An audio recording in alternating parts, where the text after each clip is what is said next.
어, 갈수록 가관입니다.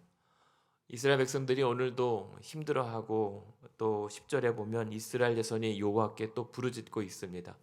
부르짖을 때가 그냥 우리가 하나님의 은혜로 평안하고 감사하고 하나님께 예배 드리면서 기뻐했을 때 부르짖는 기도였으면 좋겠는데, 오늘 이 백성들이 부르짖는 것은 조금 이전과 더 심각한 상태입니다. 왜냐하면 우리가 지난주에 보았지만 아비멜렉이 죽고 그 위에 돌라와 또 야일이라고 하는 이 사사가 있었지만 점점 이스라엘 백성의 상태는 안 좋아집니다.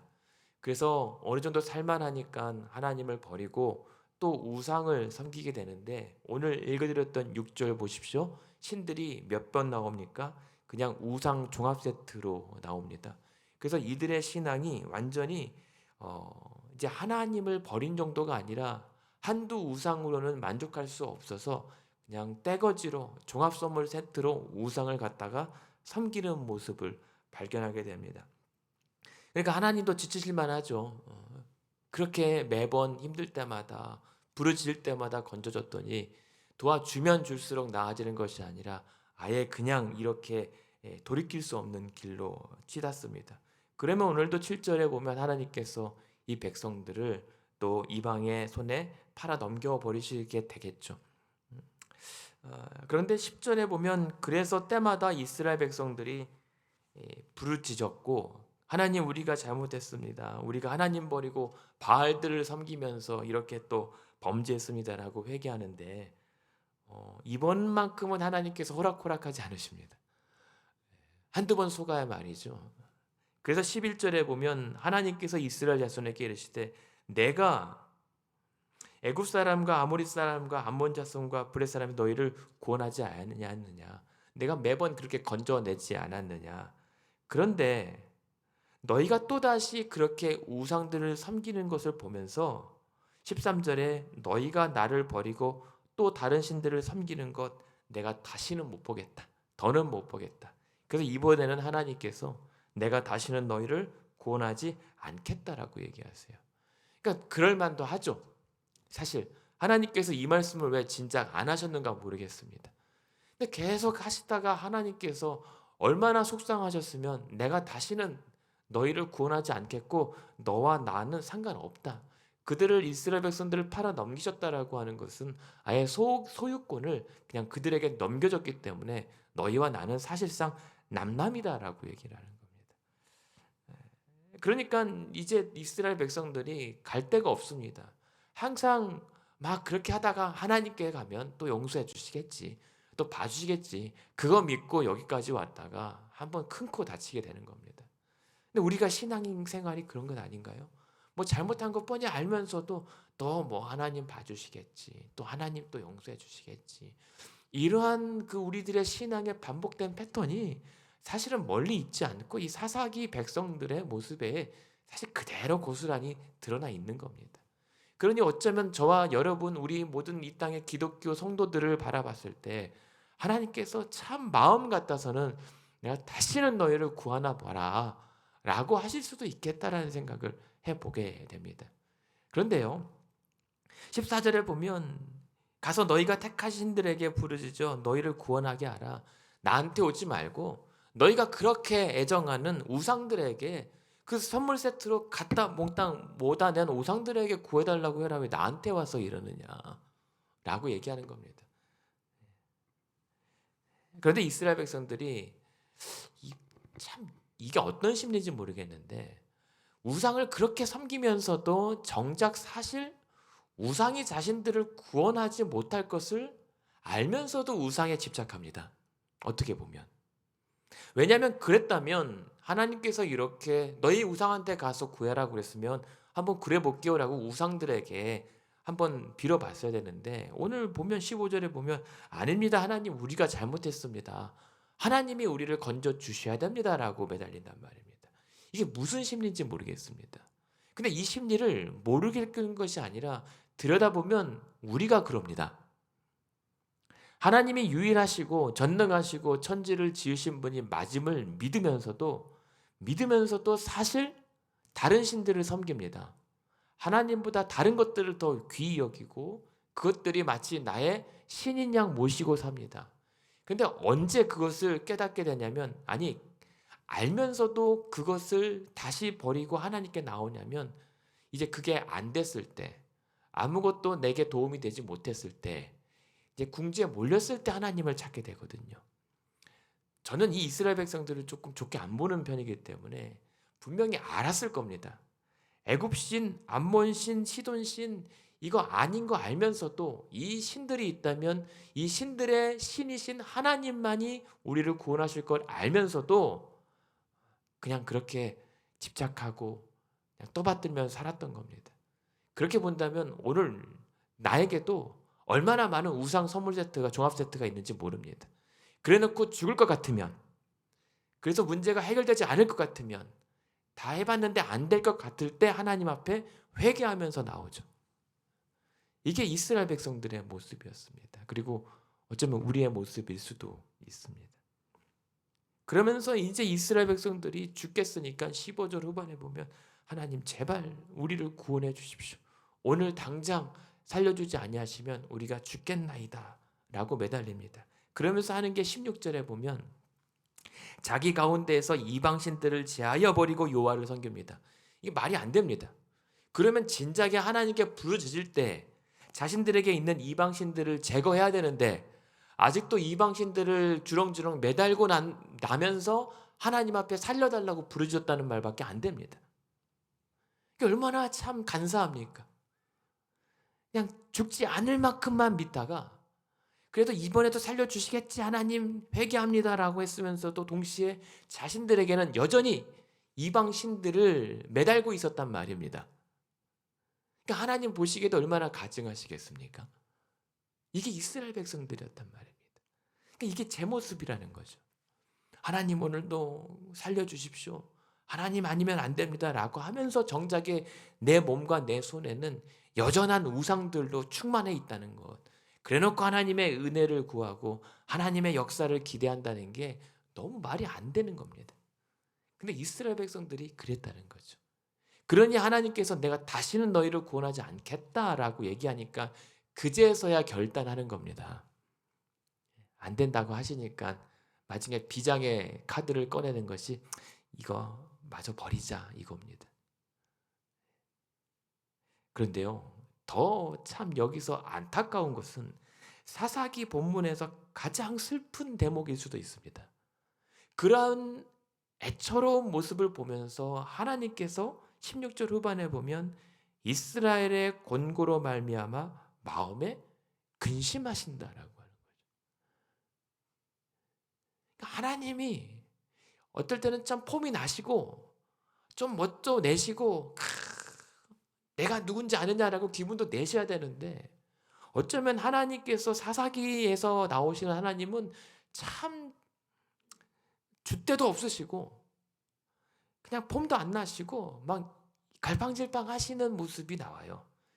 그 가운데 하나님께서 이러한 패역한 백성들의 또 그 모습을 보면서 근심하셨다라고 하는 거예요. 근데 이 근심하셨다라고 하는 단어가 뭐냐면 초조해졌다라는 뜻이거든요. 그러니까 하나님이 왜 이 상황에서 초조해셔야 되죠?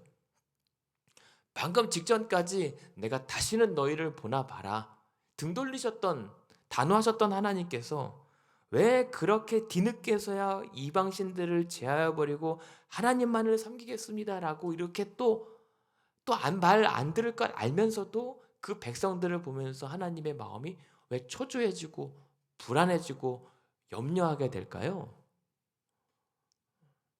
그러니까 이 백성들이 그 가운데 그 중에서도 고통받고 있는 그 모습을 못 보겠다는 말입니다.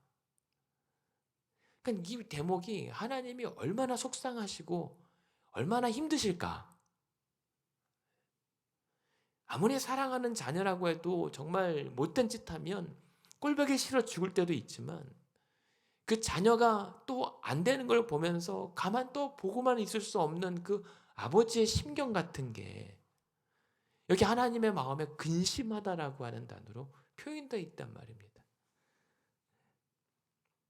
그래서 하나님께서 더 근심하고 초조하고 염려하고 있는 이 상황에 더 가관인 것은 그렇게 하나님께 부르짖어 놓고 이스라엘 백성들이 대응하는 방식이. 그럼 기다려야 되잖아요. 이 정도 됐으면 이스라엘 백성들도 조금 각성 좀 하고 하나님께 더 일하실 때까지 뭐라고 말씀하실 때까지 매달려야 되잖아요. 하나님밖에 없다면서요. 그런데 17절에 보면 그때에 하나님께서 근심하시고 아파하실 때에 암몬 자손이 길르앗의 진을 쳐서 쳐들어옵니다.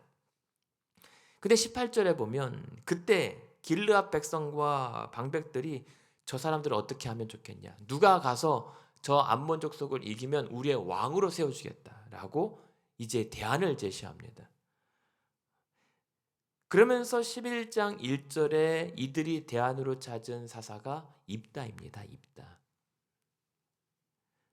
그러니까 지금 하나님께 부르짖어 놓고 이들의 관심사는 사실상 하나님의 마음, 우리가 하나님을 버렸던 그 과정에서 하나님의 슬픔, 이 따위는 걱정이 없고 안중에도 없고 자신들이 살 수 있을 것인가 아니면 이 문제를 해결할 것인가 못할 것인가에만 지금 계속 매달려 있는 겁니다. 그렇게 본다면 이 이스라엘 백성들이 부르짖었던 하나님도 사실은 다른 하나님입니다. 그런 가운데 이들이 찾았던 사람이 입다라고 하는 사람인데 1절에 보면 큰 용사 맞습니다. 싸움은 잘하는. 근데 그 사람은 기생이 길르앗에게 낳은 아들 서자입니다. 싸움을 잘했는데 자신들이 평안할 때 얘는 우리 그룹에 못 들어간다라고 해서 쫓아냈던 사람입니다. 2절에 보면 입다를 쫓아내며 우리 아버지 집에서 가업을 잊지 못한다라고 해서 그냥 내쫓긴 사람입니다. 근데 그제서 급합니다. 이 상황에서 싸움은 잘하고 우리 대신 대응할 사람이 누구인가? 아, 입다가 있었지. 그러니까 예전에 그를 쫓아냈던 그 염치도 없습니다. 그냥 우리가 살아야 되면 썩은 동아줄이라도 잡고 싶은 심경입니다. 그렇다면 이들이 붙잡았던 건 하나님이 아니라 썩은 동아줄이었던 거죠. 근데 하나님이 근심하고 불안할 때 자꾸만 초조해지고 조급해지니까 그 동아줄 잡은 게 입다입니다. 그러니까 입다를 볼 게 아니라 그 가운데 모든 상황들을 지켜보고 계실 하나님 마음은 근심을 넘어 이젠 짜증과 모든 분노가 쌓여도 이상할 게 하나도 없는 상황입니다. 그리고 11장 3절에 보면 그 입다가 쫓겨났잖아요. 그 주변에 잡류, 그러니까 시정 잡배, 깡패, 아무튼 이런 사람들이 이 입다 주변에 몰려 있으니까 길르앗 사람들이 찾았던 것은 싸움은 잘할 싸움꾼들이 필요했던 거지 하나님이 필요했던 게 아닙니다. 우리가 찾는 하나님도 내 필요에 딱딱 맞춤형의 하나님을 찾을 때가 많죠. 그것이 싸움이든 그것이 재물이든 아니면 성공이든 그냥 그런 성공신을 찾는 거지 정말 만군의 여호와 되신 하나님을 찾는가. 이스라엘 백성들은 자신들 대신 싸워줄 사람이 필요했던 거지 하나님이 필요했던 건 아닙니다. 엄밀히 따진다면. 그러니 하나님께서 근심하고 내가 한번 일해볼까라고 일어서시려는 순간 자신들이 먼저 대안을 찾아서 간 겁니다. 그게 입다입니다. 그러니까 입다는요. 사사기에서 최초로 어쩌면 하나님이 세운 사사가 아니라 사람들이 세운 사사입니다. 그러면서 이 입다를 자신들의 왕으로 나중에 세우죠. 사실 6절에 보면 처음에 이 사람들 길앗 사람들도 참 못된 것이 18절 보십시오. 10장 18절에 보면 누가 우리를 대신 싸워주면 우리의 머리가 되게 하겠다. 우리의 왕이 되게 하겠다라고 조건을 제시합니다. 근데 막상 입다를 만나니까 입다가 우리 왕이 되면 안 되겠는 거예요. 그래서 조건을 살짝 바꿉니다. 6절에 보면 입다에게 이르되 우리를 대신 싸워주면 우리의 장관이 되게 해주겠다라고 얘기합니다. 그러니까 이게 참 간사해요, 사람 마음이. 근데 입다가 여기 본문에 보면 꽤 똑똑해요. 비록 쫓겨난 사람이지만 입다도 자신이 그렇게 억울함에 대한 부분들 호락호락 넘어가지 않습니다. 암몬 왕이랑 이 대적할 때도 이스라엘의 역사를 꿰뚫습니다. 그러면서 하나님께 이 암몬 족속이 쳐들어오는 것을 논리로 막아냅니다. 그러니 넘어갈 사람이 아니라, 그래서 9절에 보면 입다가 그래? 그러면 내가 만약에 싸우게 할 때면 나는 너희의 머리가 되지 아니하면 나는 응할 수 없어라고 조건을 다시 역제안합니다. 난 너희가 처음에 제시한 조건대로 나는 수락하고 싸우겠다. 아니면 말라. 그래서 결국은 입다가 이깁니다. 왜냐면 지금 급하잖아요. 그래서 그 조건으로 다시 협상이 돼서 12절부터 이제 암몬 왕과 싸우게 됩니다. 그러면서 13절부터 28절까지가 이제 그 입다와 암몬 왕이 계속 이 얘기를 하는 건데, 지금 이 그 얘기 대화도 되게 입다랑 묘한 신경전이 있거든요. 예를 들면 어떻게 싸움을 거냐면 13절에 암몬이 이쪽 일대 야복과 요단 이 땅은 다 내 땅이다. 내가 그래서 이 땅을 돌려받기 위해서 쳐들어온 것이다 라고 얘기를 합니다. 근데 어떻게 보면 그 지역이 그 땅 같거든요. 그러나 15절에 보면 입다가 이렇게 얘기합니다. 무슨 소리냐? 지금 너희가 사는 모압 땅과 암몬 땅, 이거 원래 우리 땅이다. 그래서 17절에 보면 이전에 이스라엘 백성들이 에돔 왕에게 여기를 지나가게 하라고 했고 모압 땅도 지나가려고 했는데 너희가 허락하지 아니하여서 그냥 살려둔 지역이 너네 땅이다. 그리고 19절에 보면 시온에게도 그 땅을 이르게 하려고 했는데 허락지 않아서 20절에 오히려 이스라엘 백성들을 침으로 21절 이스라엘이 그 땅을 쳐서 온 땅을 점령했던 것이 역사 속에서 우리 땅이라고 하는 증거가 여기 있다.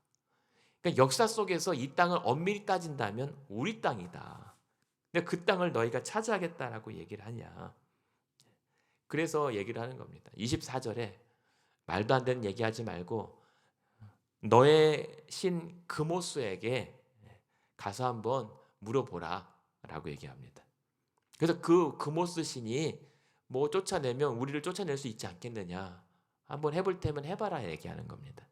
근데 입다가 왜 똑똑하냐면 24절에 보면 너희 신 그모스는요 그 암몬 신이 아니라 모압 신이에요.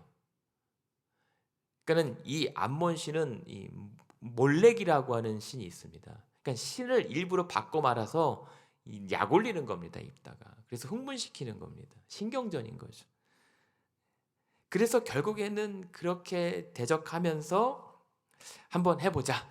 근데 이때 멋지게 입다가 얘기를 하는 게 27절입니다. 27절에 보면 300년 동안 아무런 일도 없다가 어찌하여 이것을 도로 찾지 않고 이제 와서 주장하느냐. 내가 너에게 죄를 짓지 아니하였거늘 내가 나를 쳐서 내게 악을 행하고자 하는도다. 원하건대 심판하시는 여호와께서 오늘 이스라엘 자손과 암몬 자손 사이에 판결하시옵소서라고 얘기를 합니다. 그러니까 입다는 하나님께서 판단하실 것이다. 이렇게 얘기해요. 그러니까 입다가 꽤 잡류들과 어울렸고 비록 쫓겨난 사람이지만 그래도 의식은 있었던 사람입니다. 그리고 그 이스라엘의 역사를 보면서 이 가운데 자신이 그래도 의지해야 될 사람이 이 존재가 누구인지만큼은 분명히 알았던 겁니다. 하나님께서 이 모든 것을 판단해 주실 것이다. 그러니까 27절에 여호와께서 판결하신다라고 하는 게 누구를 말합니까? 사사들이 이 시대의 재판관으로서 활동했잖아요. 그러니까 이 모든 사사 시대를 통틀어서 이 모든 옳고 그름을 판단하시는 이는 하나님이시다. 이거를 인정하는 겁니다. 입다가.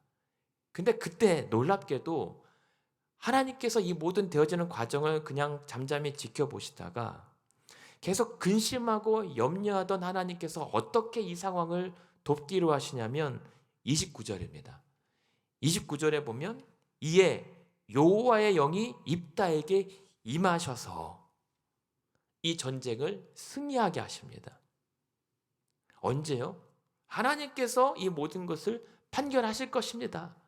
그 어설프고 서툰 인정과 고백을 통해서 그래, 아무리 미워도 내가 너를 버릴 수는 없지 라고 다시 근심을 돌이키시고 살리시는 하나님의 그 은혜가 여호와의 영의 임함으로 말미암아 이 전쟁을 승리로 이끄시고 그 백성들을 다시 한번 구원해내시는 이야기가 입다의 이야기입니다. 그게 하나님이십니다.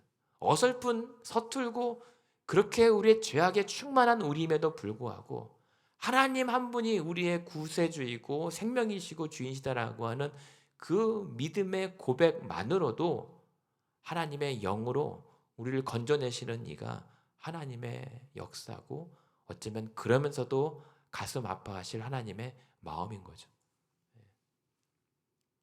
그런데 여기서 끝나지 않는 게 그러면 하나님 감사합니다라고 영광 올려드리면 끝인데 여기서 너무 또 나간 게 뭡니까? 입다입니다. 입다라고 하는 게 원어 히브리어로 이쁘다라고 해요. 이쁘다. 하나도 안 예뻐요. 그렇게 이건 그냥 워드 플레이니까 너무 심각하게 안 받아들여도 됩니다. 왜냐하면 30절에 보면 그렇게 하나님의 영이 충만하면 이제 나가서 거두기만 하면 되는데 그가 그때 여호와께 서원하여 이르되 주께서 과연 암몬 자손을 내 손에 넘겨주시면 누구든지 내 진문 안에서 나와서 나를 영접하는 그를 번제물로 드리겠습니다. 왜 여기서 이게 나오냐고요. 사실 여호와의 영이 그만큼 요 입다에게 충만하게 임했으면 알았을 겁니다. 그리고 하나님의 역사와 지난 이스라엘의 구원의 역사를 충분히 이 정도 아는 사람이라면 하나님께서 이기셨구나, 하나님께서 우리를 구원하시겠구나라고 하는 확신이 있죠. 근데 왜 입다는 왜 쓸데없이 소원해서 나중에 딸을 제물로 바칠까요? 하나님을 믿긴 믿는데 이상하게 믿은 겁니다. 지금 하나님이 판결하신다는 것은 알겠는데 그 믿는 방식이 이방신의 방식입니다. 누구든지 내가 평안히 집에 돌아가서 나를 체험으로 영접하는 자는, 여기 분명히 그것은 사람입니다. 입다는 그냥 강아지겠거니라고 생각하지 않아요. 종이 나오겠지 이 정도 생각했을 겁니다. 근데 사람을 제물로 바쳐 하나님께 영광 올려드리겠다는 이 발상은요, 지금 그모스 몰렉 그 이방신들이 하는 짓거리입니다. 인신제사. 자녀들을 신의 노여움을 달래기 위해서 바치는 그 제사를 입다가 갑자기 하겠다는 겁니다. 입다는 결국 하나님을 믿긴 믿었으나 우상처럼 믿은 겁니다. 그게 입다의 신앙 고백이고 오늘 저와 여러분의 섣부른 서원일 수 있습니다. 하나님께서 원하시는 것이 무엇인지 정작 모른 채 하나님을 기쁘시게 한다고요? 하나님 우리 레위기 신명기 다 봤잖아요. 피는 내 것이다. 하나님께서 생명을 얼마나 귀히 여기시는데요. 하나님 영광 받으시겠다고 사람의 인신제사를 기뻐 받으신다면 그분 하나님 아니신 겁니다. 하나님께서 기뻐하시는 방법이 무엇인지 날마다 고민하지 않고 하나님 주시면 내가 이거 줄게요. 헌집 줄게, 새집 주십시오. 이런 식으로 믿는 게 사사기의 신앙이었고 현대 신앙입니다. 우리가 하나님을 기쁘시게 한다면 적어도 하나님께서 무엇을 기뻐하시는지는 어디서 파악을 해드려야죠. 입다는 하나님께서 여호와의 영을 충만하게 부어주신 걸 알면서도 자신이 더 앞서간 겁니다. 그래요? 하나님 내가 그럼 더 드릴게요 라고 기분 낸 겁니다. 사실상. 그럼에도 불구하고 32절에 하나님께서 그들을 이기게 하십니다. 그리고 딸을 결국에는 바치게 됩니다. 근데 입다요 35절 보십시오. 35절.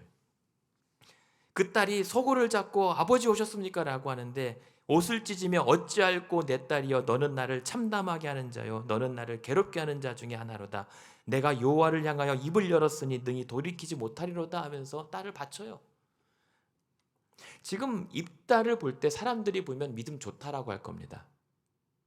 내가 하나님께 한 약속은 내가 거두지 못하니 지킬 수밖에 없으니 내 믿음으로 너를 바쳐야겠다.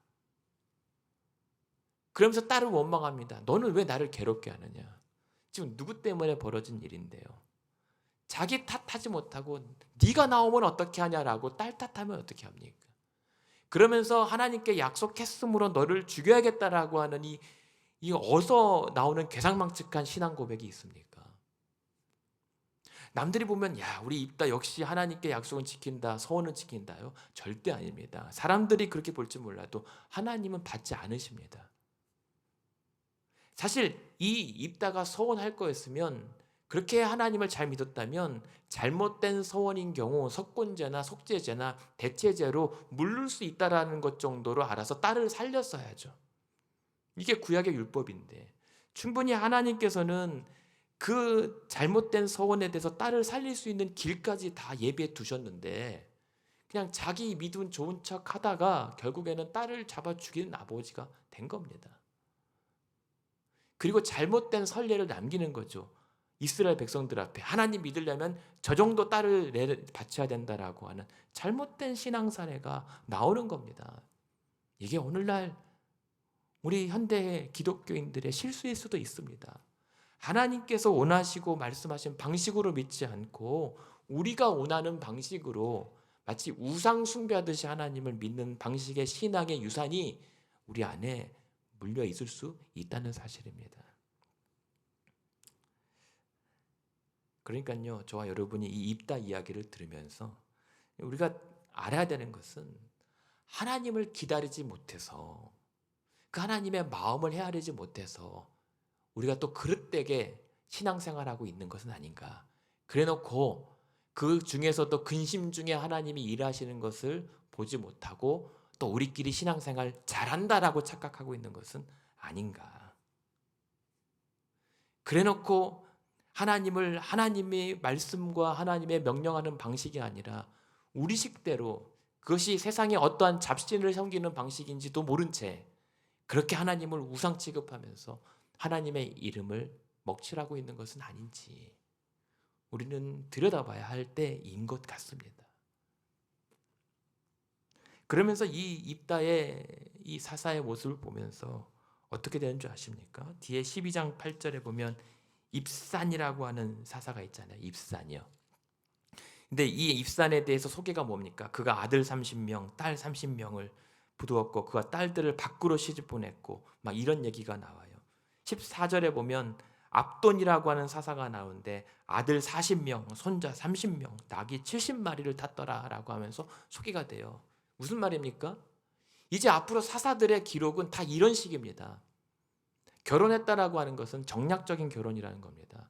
하나님께서 이스라엘 백성들을 구하라고 세우신 사사들이 정략적으로 자신들의 권력과 고난을 유지하기 위해 동맹을 맺어가는 겁니다.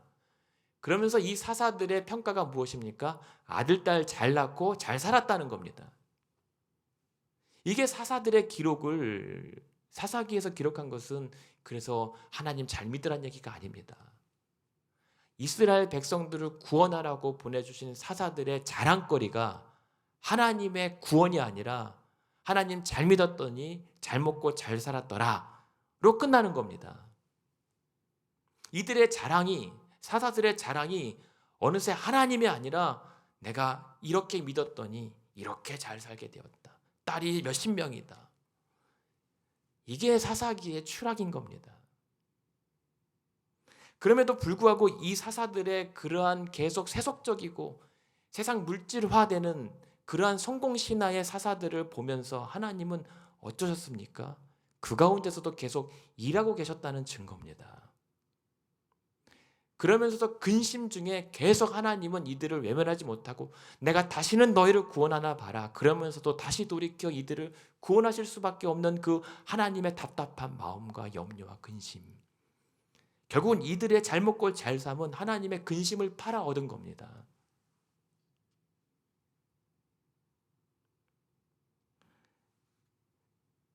그래서 오늘 저와 여러분의 그 믿음 가운데 도움을 구하셔야 됩니다. 문제를 해결해 주실 분은 하나님이십니다. 근데 하나님을 구하셔야 합니다. 하나님을 얻으셔야 되고 하나님을 우리가 회복한다는 것은